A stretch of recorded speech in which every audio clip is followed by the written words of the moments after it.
But the reality of the situation is far more embarrassing. We have people up there making decisions that dictate your lives, and they don't understand the ramification of their decisions. You know, I was speaking in Elba 2 days ago to the Ma-Chi Lower Creek Native American tribe. And I brought up, and I'll get to this duck in a second, but I brought up the timber industry probably 15 times. And the reason why my heart bleeds for the timber industry, and I'll tell a story. You know, when I was working in the first term, I was at the Farm Service Agency, and I was working. I was the confidential assistant to the administrator. So I was a lower level staffer, kind of like the right hand of a guy who is the director of the entire agency. You know, he's in charge of 15,000 employees. You know, their technology budget for software is like $250 million. There's like 10,000 government contractors. Every farmer in the country, every rancher, and a lot of the foresters depend on that agency. And I'm the guy, you know, I do all sorts of different things. It's crazy how much you learn in this role, bless you. But one of the things I do is I'm kind of the gatekeeper. You know, everybody wants to meet with this administrator. And a lot of people come to me and request meetings. And I got an email from a guy, and he says, I want to fly out to D.C. from Alaska and meet with the administrator. Is that okay? He didn't even give me context on the meeting. I was like, absolutely. If you're going to fly out here to Washington, D.C. to meet with the administrator of the agency, you know, if it's that important to you, it's that important to me. Let's have you. And so the day of the meeting comes, and you know, I walk down to the lobby of the USDA building, and I meet him. And it's a guy. He's probably in his mid-70s, and he's in good shape. You know, he's got one of those limps, probably from a serious accident or something. I mean. But you look at him, and this is a guy who's been through stuff. And he's wearing his work clothes. You know, usually people show up in suits.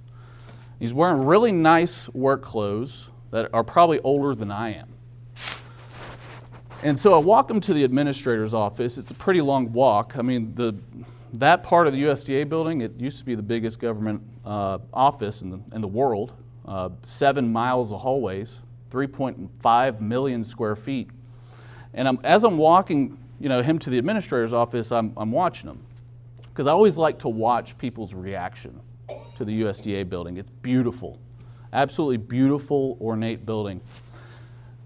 But he's walking through that building a little differently than most people do. He's just looking straight ahead. He has a very serious look on his face, like he really wants to have a serious meeting. You know, he is not marveling at the crown molding and the beautiful floors and the doors and all the details. And so we get up to the administrator's office, and it is me and the administrator.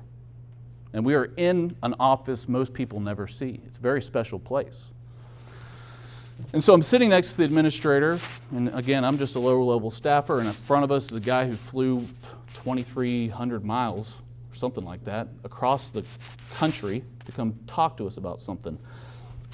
And he reaches into his pocket, pulls out 4 legal-sized sheets of paper, like those yellow sheets of paper. They're very big, and he unfolds them, and the creases are very defined. It's something he's been obviously carrying around with him for a while. And he pulls out these sheets of paper, puts them on the desk, the table, turns them towards us, pushes them across the desk so we can see them. And he says, these are all the names of the lumber mills in Alaska. And they're all family names, like Wilson Lumberyard, Wilson Sawmill. This is the year they were established, early 1900s. This is how many people they employed. Sometimes over 150 people. I mean, Alaska's got a huge timber industry. Honestly, I don't know if it's bigger than ours, but big. And on the last line, the last column, he said, these are all the years. These are the years that they all closed down when the Obama administration changed the year that you could harvest a tree. That's it. That's all it took. One person in Washington, D.C. changes just one little thing. The age you can harvest a tree. Stroke of a pen, boom. Timber industry, dead. Jobs, gone. Entire communities in shambles. And what really grabbed me about that moment the most was it was just me and the administrator. We weren't even the right crowd for that message. He should have been the Forest Service. Should have gone to his representative on the Hill. He didn't know that.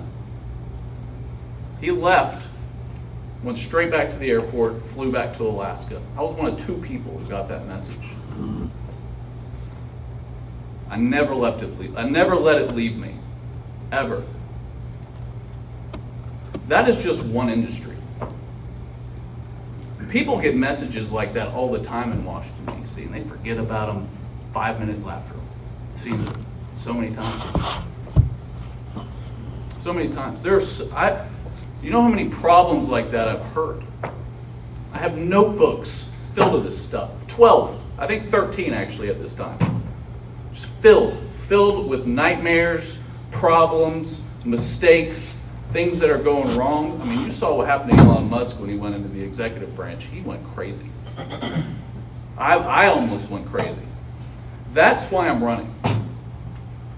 That's why I'm running. Because I've looked at the people that are running in this race, and I know they are not going to ever figure out these things I already know. I have experience no one else has.